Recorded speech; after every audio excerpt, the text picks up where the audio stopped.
What are some guy secrets girls don't know about? It's not that we can't take hints, we are just afraid of looking too far into something. If someone is flirting with me, I have a dilemma of, is she actually into me, or is this just how her personality is? Exactly. Take the hint, and it was what we thought. But, flirting successful. Take the hint and I was wrong. Relation with her ruined. Entire group shames me, until the heat death of the universe. Edit, I didn't meant my friends shame me, but other people, more close to her will for sure. It's like something I saw on Reddit a while back. Girls don't casually compliment guys, because chances are, it won't be taken as platonic. Guys tend to be complimented so rarely, they assume it's not platonic. I feel like I probably butchered it from the original, but hopefully that makes sense. The witch's kiss, when your D touches the toilet bowl, while you're taking a dump. Then there's Poseidon's kiss, when the splashback touches your ass. Then there is Medusa's stare, when you look in the mirror, while rubbing one out. Because looking at yourself makes you rock hard? Yes. Just because we're in the shower for an abnormally long time doesn't mean we're jacking off. Guys like to have long hot showers too. Yeah, no. Yeah, it's freezing AF outside the shower. There has been times that I've tried to get out of my shower, felt the cold air from outside the curtain hit me, then proceeded to get back in and turn the water back to hot. I had a girl tell me that my haircut looked nice. I've kept that same haircut for 4 years since then. Edit, hey, thanks for my first gold and silver, rat. Edit 2, platinum, thank you so much, you're a legend. Dude, I got a compliment about some shorts I was wearing, that I wasn't sure if they looked good or not. Those are now my favorite shorts. 15 years later, I'd really like my husband to stop wearing the first shirt I ever complimented him on. It's too small and has holes in it. But I can't throw it away, and he always finds it.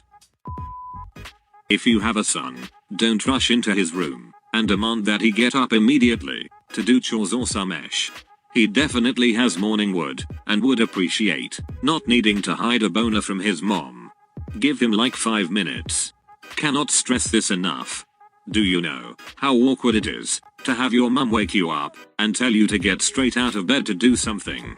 Let me deal with my pitched tent before I get out of bed, please. I was sick when I was in my early teens maybe, and my neighbor and a couple other girls that I was friends with in the area stopped by to see how I was, because I had been down and out for a few days.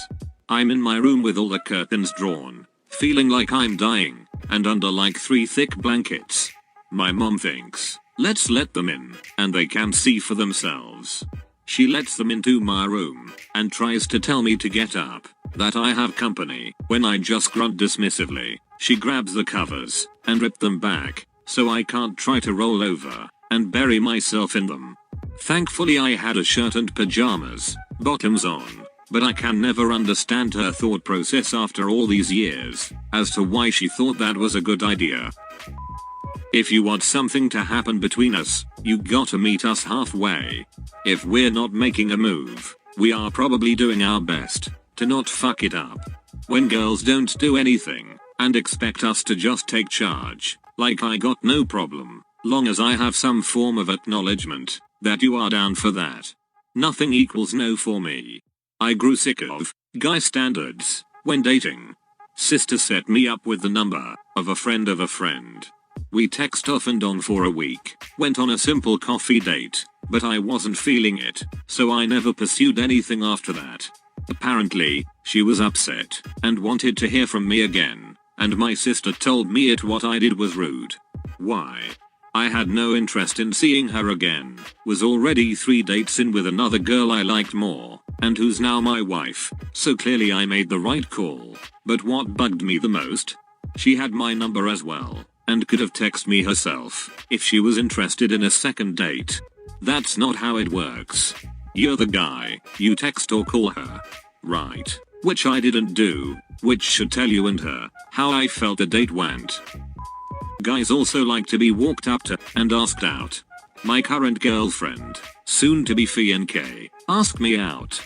We worked at the same company, and she just came up to me and said, "Hey Justy Burger, I think you and I should go get dinner tonight." I asked her who else was going, and she said, "I think it'd be nice if it was just you and me." So yay, that was pretty cool.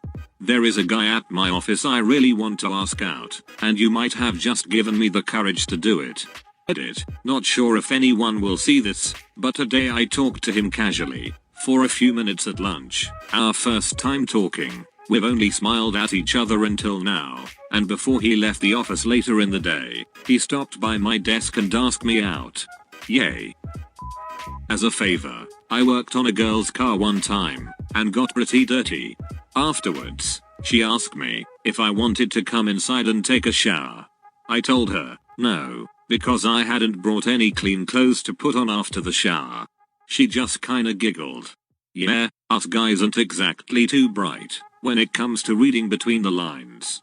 How many nights have you laid awake, replaying this what if in your mind? I've lost count. 1987. Tuesday. Johnny Mopper shows up to do plumbing work. Woman opens door, wearing negligees. Sorry mom, I'll come back later. 1988. A Friday evening. A tenant calls saying, her and her friend can't get the electricity to work. Two young women are in the apartment. They are scantily clad. One whispers to the other, "He's as good looking as you said." Johnny Mopper asks what the problem is. One says, "This isn't working," and holds up a Hitachi magic wand. Johnny Mopper presses the button and the vibrator roars to life. Problem seems to be fixed. The ladies invite him to stay a while and have some wine and hang out, just in case.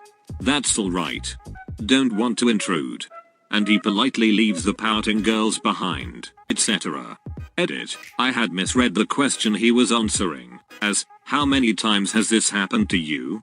And that his answer was, "Too many to count," which got the imagination hamster spinning.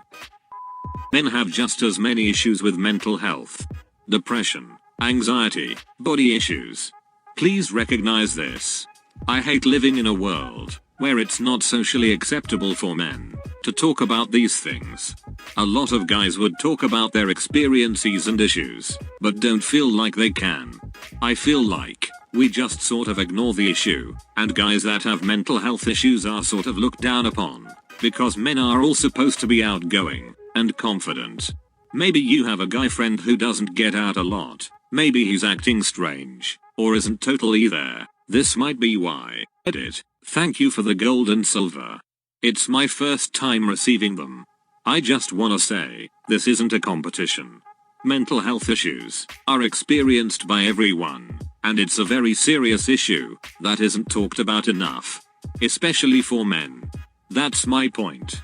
Also, I had a friend in college who really tried to get me to go to a male group therapy session. The thought of it gave me anxiety, and I didn't go. But I really regret not going. I found outlets through film, media, music, and comedy. I'm not an expert on these issues, but I know them firsthand. If you need help, I strongly urge you to reach out to someone, or seek therapy, and find different outlets that spark joy. In the United States, men commit suicide 3.5 times more often than women, and I'm pretty sure this is why. A society that makes it very, very easy for a guy to feel completely and helplessly alone in their troubles. There is an unwritten rule of bathroom urinal etiquette that is never taught to young men, but is somehow universally known. When a man enters a public restroom to pee in the urinal, he is to occupy every other available urinal from other urinating men. Meaning, the prime peeing positions are in urinals 1, 3, and 5 if that is available. 2 and 4 should only be occupied if there are no other choices. If, by some unfortunate circumstance, you come across urinal 1 and 4 in use, with 2 and 3 open, always go for urinal 3. When 4 leaves it, balance it back out to odd-numbered urinals being used. We used to talk about this in college. We called it urinal theory, and it was an extensive and active field of study. My dad served in the Pacific during World War II. A kid from the Bronx, he had never been out of the Bronx in his entire life. Then he got sent to New Guinea. Decades later, as he lay dying in the hospital bed, he told us, as his young friends were being slaughtered by other young men, just before they died, they always cried for their mothers, never for their fathers, always for their mothers. He said, they were just kids being slaughtered by other kids. And then they died, in his arms. Their last words were always, where is my mother, where is my mother? Where is my mother? Never for their fathers. That affected him for his entire life. And had lived a long time. He was the lucky one. Sex isn't all we want in a relationship. I'd rather be with someone who understands me, but only does it once in a while, than someone I have sex with every day, but don't connect with emotionally and mentally. Some of us are into things like cooking, cleaning, makeup, fashion, etc.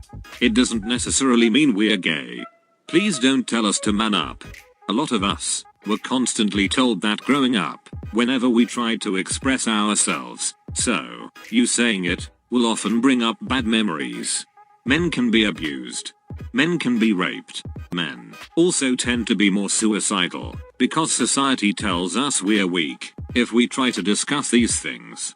No, we don't enjoy being raped by a hot girl, and we often don't talk about it, because people will often straight up tell us we're lying about it if we do so.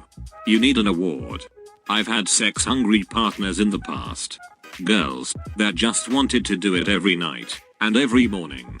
It was great at first, but eventually, I just ended up feeling empty, repulsed by the thought of sex. Sometimes, I'd still do it, because guys are supposed to be that way. Meanwhile, I hated every second of it. I've learned to stand up for myself since.